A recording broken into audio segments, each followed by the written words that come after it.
welcome everyone. So in our yesterday's class, we talked about active transport, and in relation to that, we understood the entire mechanism of what? Of a sodium potassium pump. I am yet to upload yesterday's class recording. मैं अभी class के बाद कल की recording upload कर दूंगी. So basically, what we understood in a sodium potassium pump was that three sodium ions are pumped outside, and for that process, we require energy in the form of ATP. So that when the ATP comes and it is converted into ADP, energy is released, and that energy basically helps or is basically required for the change in shape of the carrier pump. So when change in shape hota hai, so our sodium ions can leave outside, and the potassium ions, the two potassium ions that want to come inside, they enter into that carrier pump. Now that carrier pump is somehow choked, and for that to open inwards into the interior of the cell or towards the cytoplasm of the cell, we are required, or it is required, that this potassium that is basically bonded, or that is basically present within the site of the carrier pump, that is removed. And once that once that phosphate group is removed, what happens is that the mouth of the carrier pump is opened inwards, and the potassium ions can now enter inside of the cell. So that is what we understood yesterday. I hope there are no questions about it. Today we are going to discuss bulk transport and cell signaling. अब तक हम लोगों ने क्या क्या transport mechanisms देखे हैं? हमने अभी तक देखा है simple diffusion. That is basically the movement down the concentration gradient from a higher concentration gradient to a lower concentration gradient through the phospholipid barrier. On the contrary, हमने दूसरी facilitated diffusion देखी है, जिसमें हमें क्या जरूरत होती है? या तो चैनल प्रोटीन्स एज फैसिलिटेटर्स चाहिए होते हैं, या फिर हमें कैरियर प्रोटीन्स एज फैसिलिटेटर्स चाहिए होते हैं for the transport of molecules which are polar or which are charged in nature, and they basically travel through a facilitator connecting one monolayer of the phospholipid to the other monolayer of the phospholipid. तो पूरी जो phospholipid bilayer में हमारी diffusion हो रही होती है उन particles की, उन polar या charged particles की, वो through a carrier or a channel protein हो रही होती है. That type of diffusion is basically facilitated diffusion. Then yesterday we discussed about active transport, and today we'll be moving on to bulk transport. Now, bulk transport मैंने थोड़ा सा इसका introduction last class में दिया था, एंड दैट वाज बेसिकली कि अब तक हम जितने प्रोसेसेस की बात कर रहे थे वो बेसिकली हमारे पास इंडिविजुअल मॉलिक्यूल्स या इंडिविजुअल सब्सटेंस पे फोकस थे. फॉर एग्जांपल, हमारे पास अगर वाटर की movement down the concentration gradient हो रही है तो ऑस्मोसिस है. अगर किसी particular ion, for example sodium ion, potassium ion, calcium ion, इन आयंस की movement through their facilitators, through their channel proteins हो रही है, तो वो एक पर्टिकुलर मॉलिक्यूल या पर्टिकुलर आयन की हम बात कर रहे हैं. सिमिलरली, अगर किसी सब्सटेंस की सिंपल डिफ्यूजन हो रही है, फॉर एग्जांपल ऑक्सीजन गैस अगर डायरेक्टली डिफ्यूज कर रही है फॉस्फोलिपिड बाइलेयर से, तो वो हमारे पास सिंपल डिफ्यूजन है, वो भी हम पर्टिकुलरली एक पर्टिकुलर सब्सटेंस की बात कर रहे हैं. बल्क ट्रांसपोर्ट में क्या होता है? एज द नेम सजेस्ट, हमारे पास बल्क में किसी चीज को या किसी लार्ज मॉलिक्यूल को, हमारे पास अब तक अगर हम एक आयन को देखें, या अगर हम किसी गैसियस मॉलिक्यूल की बात करें या वाटर मॉलिक्यूल की बात करें, ये रिलेटिवली स्मॉल मॉलिक्यूल्स हैं. वाटर का उस दिन हमने एमआर डिस्कस किया था कि वो हमारे पास उसका एमआर 18 है. अगर हम ऑक्सीजन गैस की बात करें तो that is basically comprise of what? Two oxygen atoms. If you talk about carbon dioxide gas, वो दो ऑक्सीजन एटम्स और एक कार्बन एटम से बनी हुई होती है. सो ये हमारे पास रिलेटिवली स्मॉल मॉलिक्यूल्स होते हैं, करेक्ट? अगर हमें किसी लार्ज मॉलिक्यूल को या लार्ज मॉलिक्यूल्स को हमें मूव करना है थ्रू आवर मेम्ब्रेन, तो उस प्रोसेस को हम कहते हैं bulk transport. Bulk transport is what? It is a process which involves the uptake or release, यानी अंदर की तरफ किसी लार्ज मॉलिक्यूल का आना या फिर किसी लार्ज मॉलिक्यूल का सेल से बाहर जाना. And in that process, energy is used in the form of ATP. Now, bulk transport की हमने फिर दो कैटेगरीज की हैं, उसको थोड़े दो टाइप्स में ब्रेक डाउन किया. Endocytosis and exocytosis. Endo, as the name suggests, is basically हमारे पास when a substance moves into the cell. Endo से आप याद रख लो कि अंदर की तरफ हमारा सेल में जब कोई चीज आ रही है. For example, this is our cell, this is our large molecule which has to enter inside the cell. तो हमारे पास जब इनटू द सेल कोई चीज मूव कर रही होगी बल्क ट्रांसपोर्ट के थ्रू, उसको हम क्या कहते हैं, एंडोसाइटोसिस कहते हैं। And exocytosis, exocytosis is the opposite, यानी कोई चीज अगर सेल से एग्जिट कर रही होगी, कोई लार्ज मॉलिक्यूल सेल से एग्जिट कर रहा होगा इनटू द एक्सटर्नल एनवायरनमेंट, वो हमारे पास एक्सोसाइटोसिस होगा। तो आप एंडो ऐसे याद कर लो कि एंडो इज सिमिलर टू अंदर आना and exocytosis is similar to exit. So what is exocytosis? Exocytosis is basically when the substance moves out of the cell. So यहाँ पर हमारे पास फॉर एग्जाम्पल ये हमारा सेल है, सेल में हमारे पास ये एक लार्ज मॉलिक्यूल है और इस लार्ज मॉलिक्यूल का बाहर मूव करना, ये हमारे पास एक्सोसाइटोसिस है। नाउ ये मूवमेंट हो कैसे रही है? अच्छा, before we talk about the movement how it is happening, it is basically endocytosis की भी हमारे पास दो फर्दर डिविजन्स होती हैं, दो फर्दर कैटेगरीज होती हैं। अगर हम कोई सॉलिड पार्टिकल या कोई सॉलिड मॉलिक्यूल को इनगल्फ कर रहे हैं या कोई सॉलिड मॉलिक्यूल बाहर से अंदर की तरफ आ रहा है, तो उसको हम बुलाते हैं फैगोसाइटोसिस। और अगर कोई लिक्विड या फ्लूइड मॉलिक्यूल हम अंदर इनटेक कर रहे हैं, उसको हम बुलाते हैं pinocytosis. How I remembered the difference between a phagocytosis और a pinocytosis is basically हम पानी जो है या कोई भी लिक्विड है हम उसको पीते हैं, राइट? We drink water और ड्रिंक को हम उर्दू में पीना बुलाते हैं। So from that I remembered that whenever a fluid or a water based substance is coming inside, a fluid is coming inside, that is basically pinocytosis and उसका opposite solid uptake को हम लोग phagocytosis बुलाएंगे। Okay, so let's just write.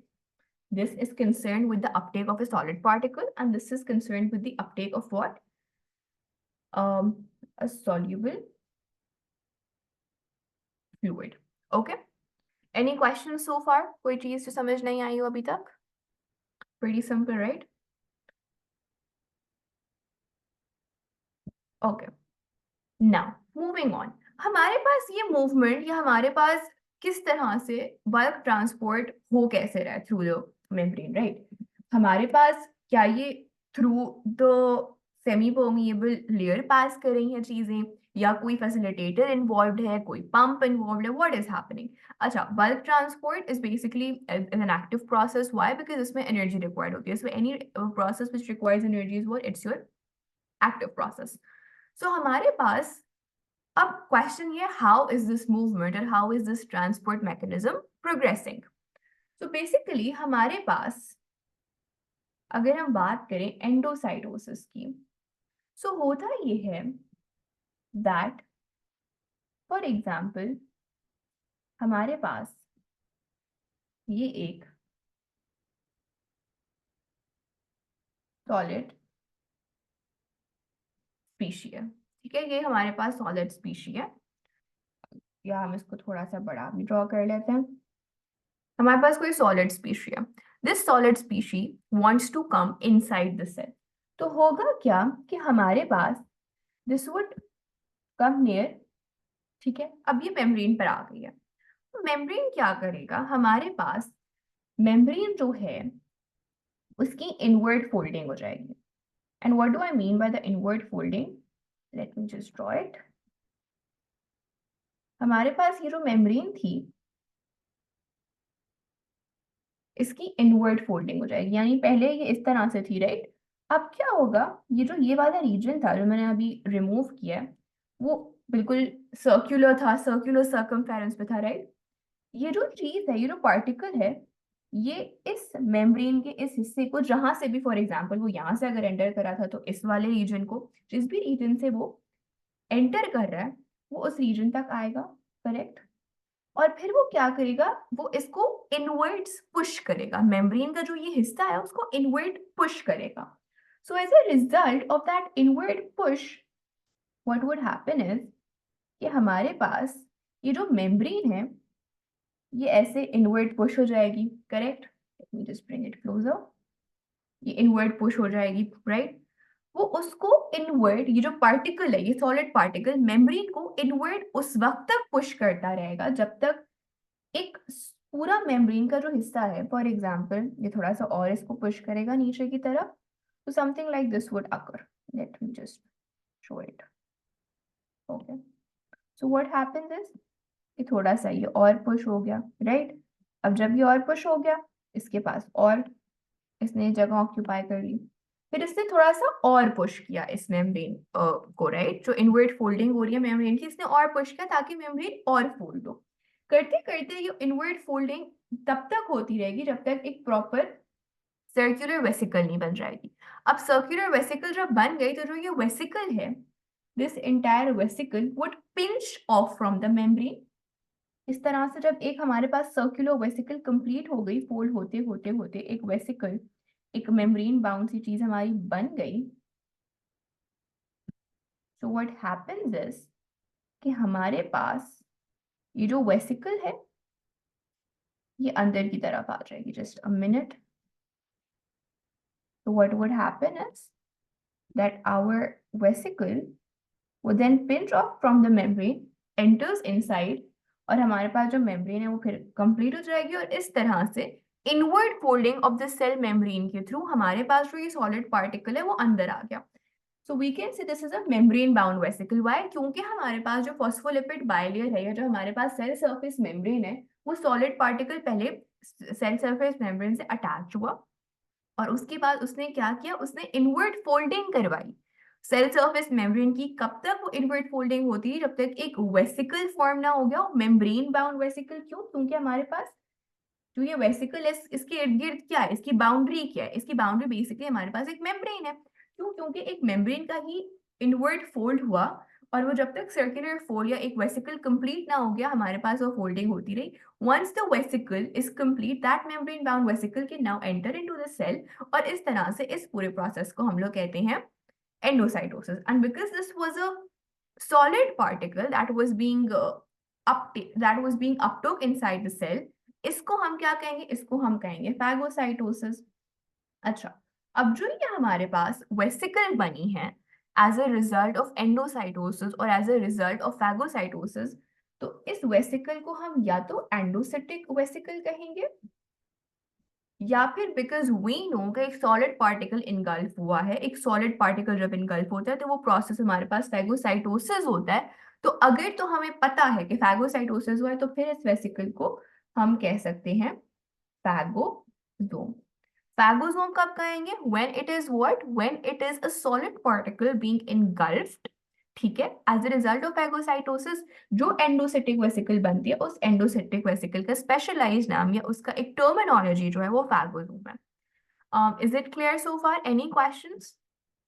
सो ये हमारे पास अगर हम फैगोसाइटोसिस या फिर अच्छा लेट्स सी एक्सोसाइट पिनोसाइटोसिस भी देखते हैं। Let's have a look over here.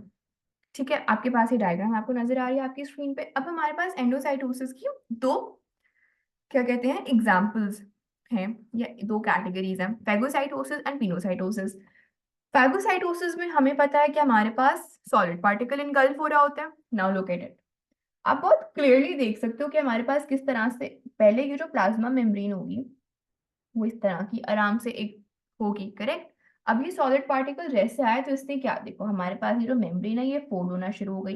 ये कब तक फोल्ड होती रहेगी? जब तक एक हमारे पास कंप्लीट वेसिकल ना बन जाए। The moment a vesicle is form, वो हमारे पास पिंच ऑफ हो जाएगा, या वो वेसिकल जो हमारे पास है वो within the cell enter कर जाएगा, और ये हमारे पास एक मेम्ब्रेन बाउंड वेसिकल बन जाएगी। इसको आप एंडोसिटिक वेसिकल भी बुला सकते हो या फिर फैगोसोम भी बुला सकते हो। Now let's look at pinocytosis. Pinocytosis में हमारे पास कोई एक्स्ट्रा सेल्यूलर फ्लूइड है। ऑब्वियसली हमारे पास फ्लूइड में क्या होगा? हमारे पास फ्लूइड में वाटर होगा, और वाटर में कोई ना कोई सोल्यूट जो कि सॉल्यूबल है वो डिसॉल्व होगा, राइट? हमारे पास फ्लूइड बनता ही कब है, हमारे पास एक सॉल्यूशन बनती ही कब है? व्हेन हमारे पास सॉल्वेंट में एक सोल्यूट डिसॉल्व हो, करेक्ट? हमारे पास फ्लूइड, अगर हम यहाँ पे ये नहीं करेंगे पिनोसाइटोसिस वाटर की मूवमेंट है, पिनोसाइटोसिस एक फ्लूइड की, एक लिक्विड की, एक सॉल्यूशन की मूवमेंट है। ऑब्वियसली हमारे पास अगर फ्लूइड है या सॉल्यूशन है तो इसका ये मतलब नहीं है कि वाटर हमारे पास अंदर आ रहा है, क्योंकि वाटर के लिए तो हमने पढ़ा हुआ है कि वाटर या तो हमारे पास सिंपल डिफ्यूजन जो कि ऑस्मोसिस होता है वाटर का, ऑस्मोसिस के थ्रू अंदर आएगा, या फिर फैसिलिटेटेड डिफ्यूजन में एक्वापोरिन चैनल के थ्रू अंदर आएगा। सो वाटर के तो हमें पता है transport mechanisms we studied, but हमारे पास वाटर के अलावा कोई लिक्विड है, वाटर के अलावा कोई फ्लूइड है, कोई सोल्यूशन है, उसमें हमारे पास जो वो सोल्यूबल सोल्यूशन है वो हमारे पास बेसिकली अंदर आ रहा है। So if you could see, हमारे पास जो ये वेसिकल बन रही है एंडोसिटिक वेसिकल, उसमें हमारे पास वाटर में एक सोल्यूट डिजॉल्व है, या इसमें इसके भी अलावा कोई और भी चीजें डिजॉल्व हो सकती हैं। तो हमारे पास जब एक फ्लूइड की एक वेसिकल बनती है, एक बिल्कुल बबल की तरह वेसिकल बनती है फ्लूइड की, वो हमारे पास एग्जैक्टली उसी तरीके से हो रही है कि हमारे पास जितना फ्लूइड आना था विद इन आवर सेल, उतना फ्लूइड हमारे पास पुश करता रहेगा मेम्ब्रेन की बाउंड्री को, और हमारे पास invert folding of the membrane होगी। जैसे ही वो फोल्डिंग एक कंप्लीट वेसिकल में कन्वर्ट हो जाएगी, तो वो वेसिकल जो है वो हमारे क्या कहते हैं सेल के इंटीरियर में आ जाएगा। अच्छा, तो ये हमारे पास, इसको हम या तो एंडोसिटिक वेसिकल बुला सकते हैं, और जैसे कि हमारे पास फैगोसाइटोसिस के लिए हमने फैगोसोम अपनी वेसिकल को नेम किया था, इस तरह से हम इसको क्या बुलाएंगे, हम इसको पिनोसोम बुला सकते हैं। Is this clear? ओके। तो अब तक हमने क्या पढ़ा, हमने ये पढ़ा कि हमारे पास कोई भी बल्क में या कोई भी लार्ज मॉलिक्यूल अगर तो सॉलिड पार्टिकल है, तो वो invert folding of the membrane के थ्रू आ सकता है as a result of phagocytosis. अगर कोई फ्लूइड है या कोई क्या कहते हैं सोल्यूशन है, कोई क्या कहते हैं लार्ज सोल्यूबल पार्टिकल है जो वाटर में डिजॉल्व है, उसको अंदर आना है, तो वो पिनोसाइटोसिस के थ्रू आएगा। ये हमने दोनों जो चीजें पढ़ी उसमें हमारे पास कोई रिसेप्टर इन्वॉल्व नहीं था। बेसिकली मेम्ब्रेन पे एक चीज आ रही थी, मेम्ब्रेन पे प्रेशर एक्सर्ट कर रही थी, उस प्रेशर की वजह से इनवर्ट फोल्डिंग हो रही थी, इनवर्ट फोल्डिंग के नतीजे में हमारे पास एक एंडोसिटिक वेसिकल बन रही थी। Once the vesicle is formed, that vesicle enters inside our cytoplasm. ठीक है। हमारे पास एक और तरीके से भी invert entry of a large molecule हो सकती है। एक तो हमने फैगोसाइटोसिस पढ़ लिया, एक हमने पिनोसाइटोसिस पढ़ लिया। इन दोनों का जो फिनोमिना था, इन दोनों का जो मैकेनिज्म था, वो सेम था। इनवर्ट फोल्डिंग से एक एंडोसिटिक वेसिकल बन रही थी। फर्क इन दोनों में सिर्फ इतना था कि एक सॉलिड मूव कर रहा था इनसाइड, और एक में हमारे पास सॉल्युबल फ्लूइड मूव कर रहा था। Third type of endocytosis is what? It is basically your receptor mediated endocytosis. हमारे पास एक और तरीके का एंडोसाइटोसिस होता है, जो कि हमारे पास, इसको हम कहते हैं रिसेप्टर मीडिएटेड एंडोसाइटोसिस। क्वेश्चन ये है कि रिसेप्टर मीडिएटेड एंडोसाइटोसिस का मतलब क्या है? Before we understand this mechanism, let's put this discussion to a hold and let's discuss कि हमारे पास सेल मेम्ब्रेन के स्ट्रक्चर पे थोड़ा सा रिविजिट करते हैं। Just give me a second.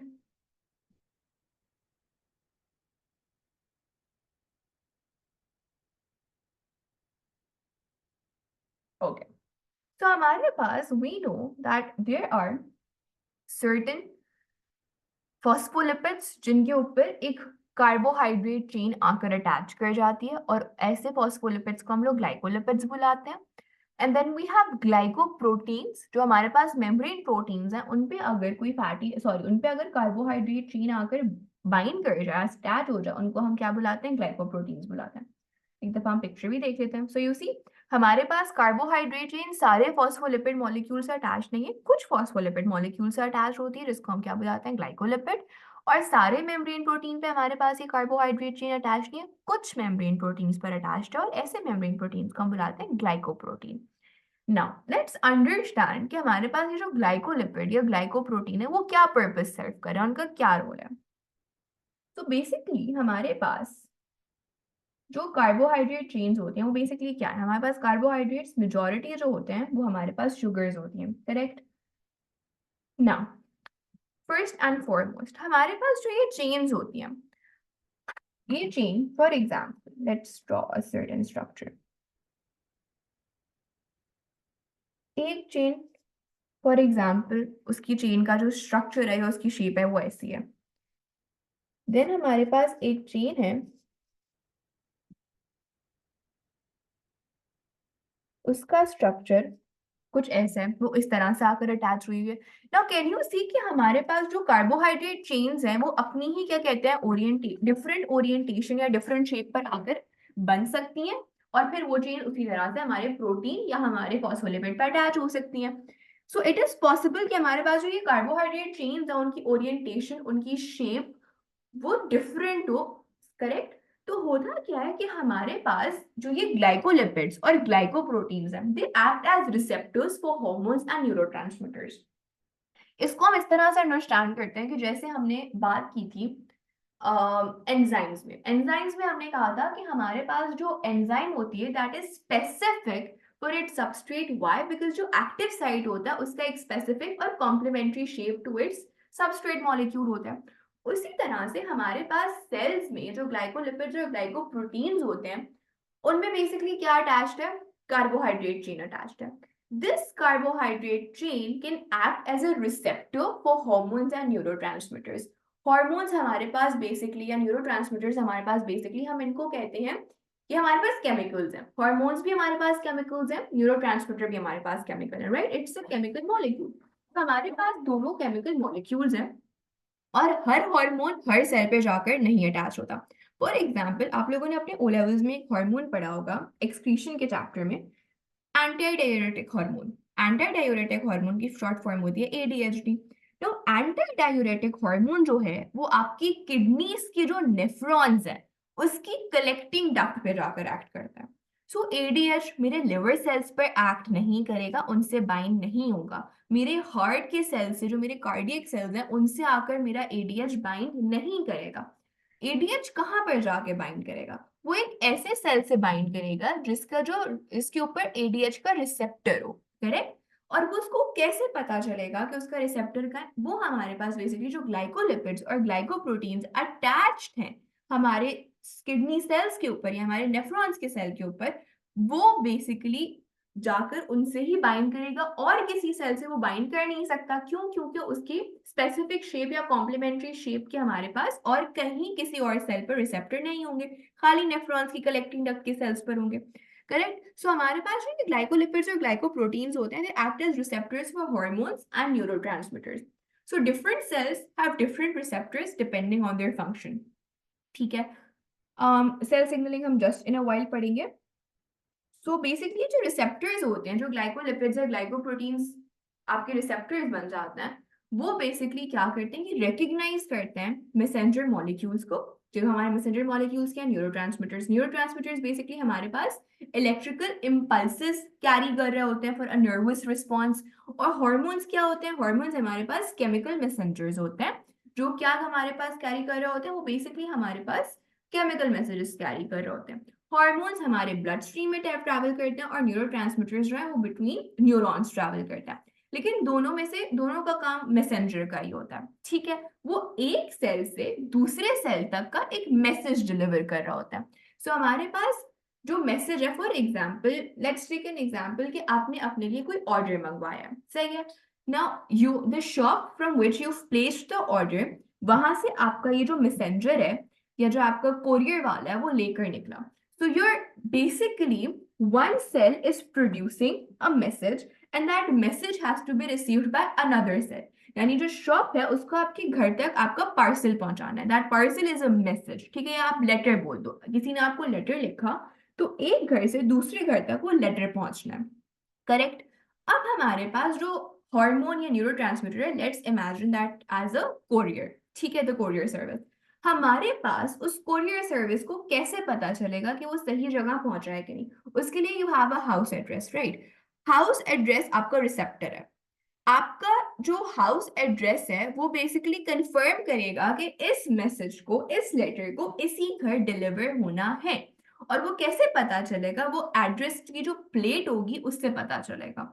So your glycoproteins and your glycolipids serve as receptors, वो रिसेप्टर्स बनाते हैं। एंड इसकी वजह से जो स्पेसिफिक हार्मोन है वो अपना टारगेट साइट जहां पे उसको डिलीवर होना है, जो न्यूरोट्रांसमीटर है वो अपनी टारगेट साइट को आइडेंटिफाई करता है, ठीक है ना। सो होता क्या है कि हमारे पास कुछ एंडोसाइटोसिस जो हो रहे होते हैं वो हो किस तरह से रहे होते हैं, वो हो रहे होते हैं थ्रू रिसेप्टर मीडिएटेड रिस्पॉन्सेज। यानी हमारे पास जो भी सॉलिड पार्टिकल या जिसको एंटर करना होता है इनटू द सेल, वो क्या करता है, उसके स्पेसिफिक रिसेप्टर्स होंगे, वो रिसेप्टर से बाइंड करके अंदर आ जाएगा, ठीक है। Let me show you an example if I have saved a picture for that, just a second. Okay, तो सी, हमारे पास बेसिकली हो क्या रहा है यहाँ पर, this is the molecule which has to come inside our cell, correct? अब हमारे पास, अगर आप नोटिस कर सको, हमारे पास बेसिकली रिसेप्टर मॉलिक्यूल्स हैं on the cell surface membrane. तो रिसेप्टर मॉलिक्यूल से पहले हमारा जो मॉलिक्यूल है या जो सब्सटेंस है जिसको एंटर होना है, वो हमारे रिसेप्टर से बाइंड किया सबसे पहले, और उसने रिसेप्टर से बाइंड कर लिया, और रिसेप्टर से बाइंड करने के बाद फिर हमारी जो एंडोसिटिक वेसिकल है वो फॉर्म हुई। सो वो डायरेक्टली हमारे पास एंडोसिटिक वेसिकल फॉर्म नहीं कर रहा, वो बेसिकली पहले आकर अपने रिसेप्टर से बाइंड कर रहा है, और रिसेप्टर से अटैच रहते हुए ही हमारे पास एक वेसिकल फॉर्म हुआ, और फिर वो वेसिकल जो है वो एंटर कर गया। सो यहाँ पर हमारे पास receptor is acting as a mediator, correct? So can you is it clear, any questions about it?